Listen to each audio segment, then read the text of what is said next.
So if you want to change the world, start off by making your bed.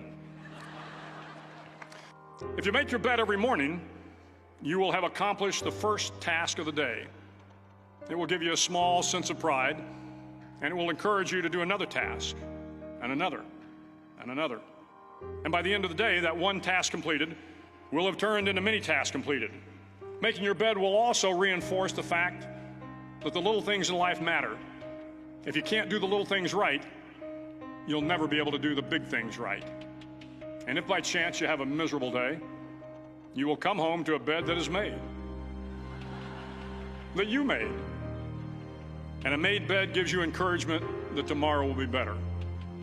To pass SEAL training, there are a series of long swims that must be completed. One is the night swim. Before the swim, the instructors joyfully brief the students on all the species of sharks that inhabit the waters off San Clemente.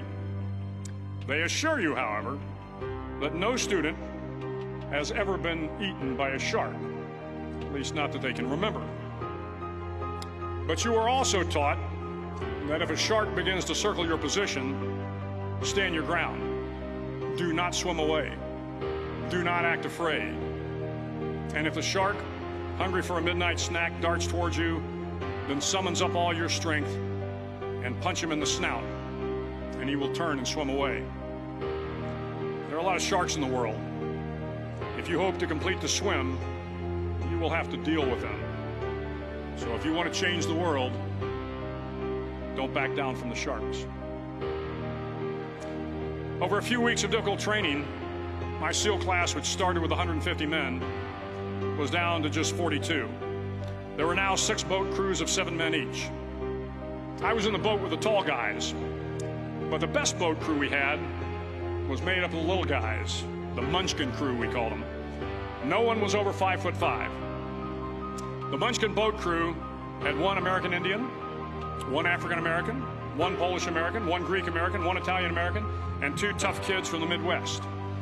They out-paddled, outran, and outswam all the other boat crews. The big men in the other boat crews would always make good-natured fun of the tiny little flippers the Munchkins put on their tiny little feet prior to every swim. But somehow these little guys from every corner of the nation and the world always had the last laugh, swimming faster than everyone and reaching the shore long before the rest of us. SEAL training was a great equalizer. Nothing mattered but your will to succeed, not your color, not your ethnic background, not your education, not your social status. If you want to change the world, measure a person by the size of their heart, not by the size of their flippers.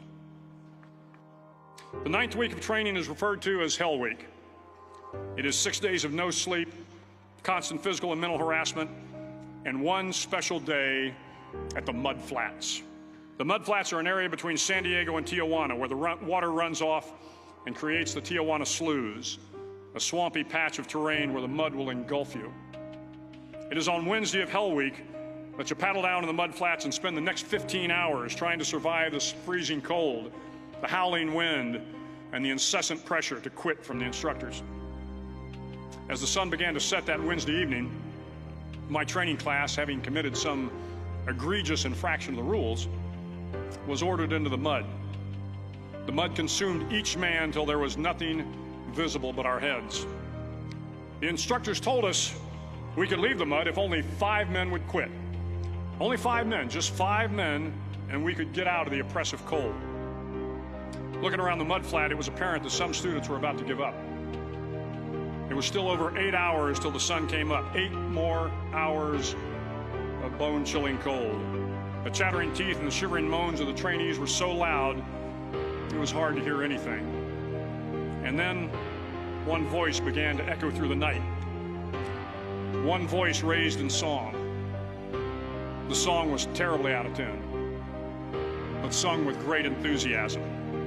One voice became 2, and 2 became 3, and before long, everyone in the class was singing.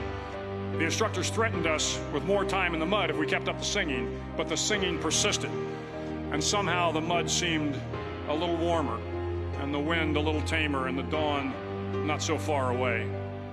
If I have learned anything in my time traveling the world, it is the power of hope. The power of one person, a Washington, a Lincoln, King, Mandela, and even a young girl from Pakistan, Malala. One person can change the world by giving people hope. So if you want to change the world, start each day with a task completed.